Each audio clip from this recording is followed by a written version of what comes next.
Smart Stories TV.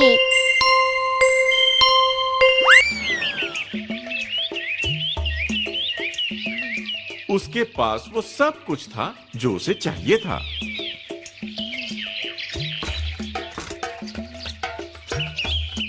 उसकी सुंदर पत्नी थी,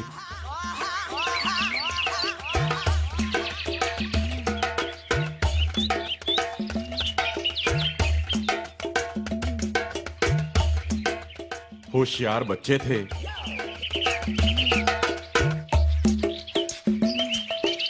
उसके पास उपजाऊ जमीन थी जिसमें वो जो चाहे वो फसल लगा सकता था। लेकिन वो ब्राह्मण बहुत आलसी था और कभी काम नहीं करता था। उसकी पत्नी ने बहुत कोशिश की कि वो अपना काम खुद करे। सुबह हो गई, उठ जाओ, क्या खेत पर नहीं जाना है? लेकिन ब्राह्मण उसकी बातों को हमेशा अनसुनी कर देता था। तुम पागल हो गई हो क्या? मैं कभी काम नहीं करूंगा। उसकी पत्नी बहुत परेशान रहती थी, लेकिन इस बारे में वो कुछ नहीं कर पाती थी। एक दिन एक साधु ब्राह्मण के घर आया।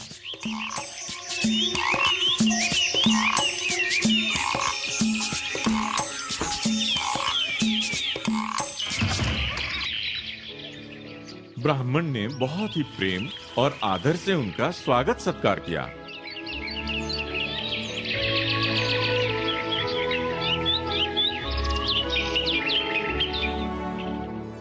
साधु ने खुश होकर ब्राह्मण से कहा, बेटा, मैं तुम्हारे आदर सम्मान से बहुत खुश हुआ। बोलो तुम्हें क्या चाहिए, मैं तुम्हारी मुराद अवश्य पूरी करूंगा। आलसी ब्राह्मण ये सुनकर बहुत खुश हुआ और वो तुरंत बोला, हे महात्मा, मैं चाहता हूँ कोई ऐसा एक आदमी जो मेरे सारे के सारे कामों को पूरा करे। और साधु मान गए। ऐसा ही होगा, लेकिन याद रखना, तुम्हारे पास इतना काम होना चाहिए कि तुम उसे व्यस्त रख सको।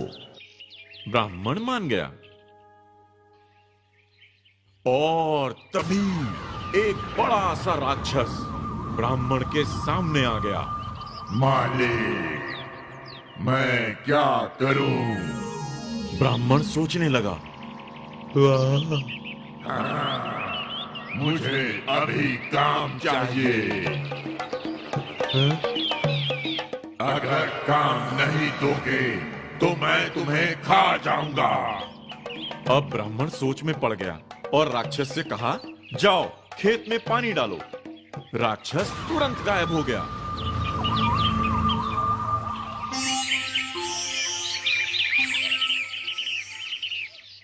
लेकिन याद रखना, तुम्हारे पास इतना काम होना चाहिए कि वो व्यस्त रहे।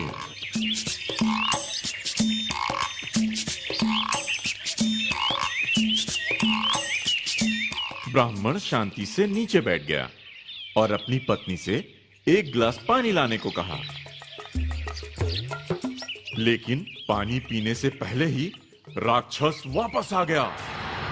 हो गया मालिक, अब और क्या करूं? घबराकर ब्राह्मण के हाथ से पानी का गिलास छूटकर गिर गया। पूरा हो गया?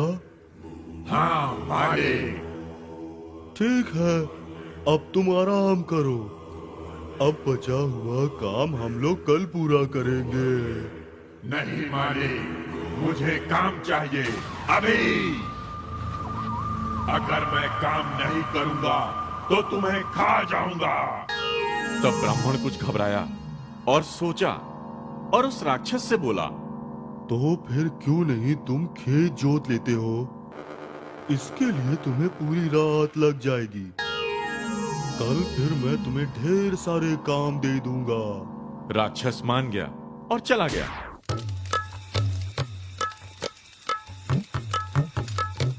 फिर ब्राह्मण मन ही मन अपने ऊपर खुश होकर भोजन करने बैठ गया।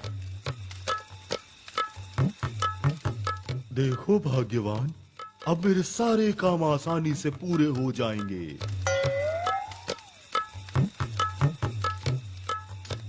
और अब मुझे कुछ भी नहीं करना पड़ेगा।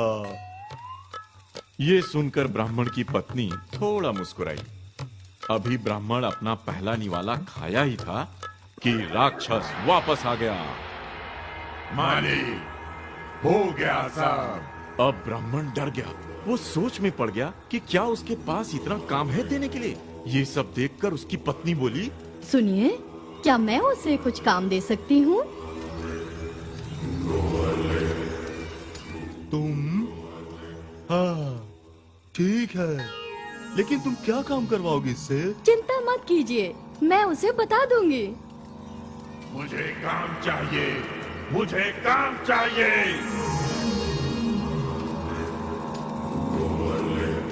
ठीक है, बाहर जाओ और तुम हमारे कुत्ते मोती की पूंछ सीधी कर दो। राक्षस तुरंत मान गया और बाहर चला गया। देखो आलस कितना खतरनाक हो सकता है।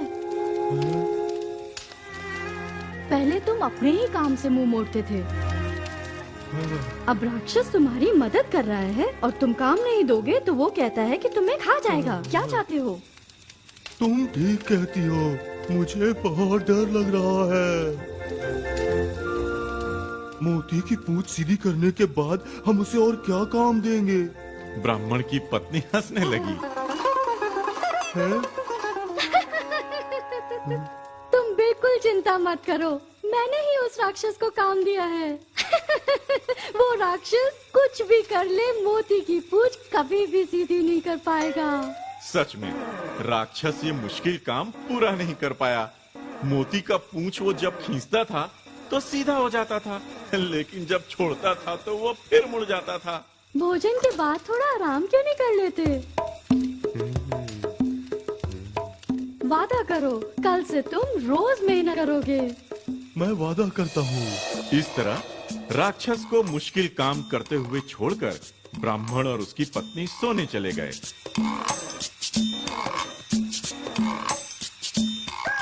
दूसरे दिन जब ब्राह्मण खेत जाने के लिए निकल रहा था,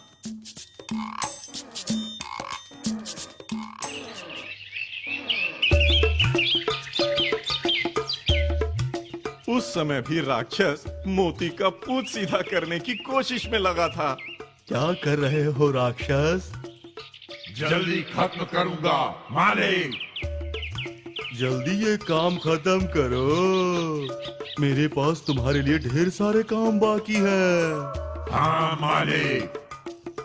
अच्छा, मैं चलता हूँ। हाँ। ये सब कहकर ब्राह्मण खेत जाने के लिए निकल गया। इसके बाद ब्राह्मण ने कभी आलस नहीं किया।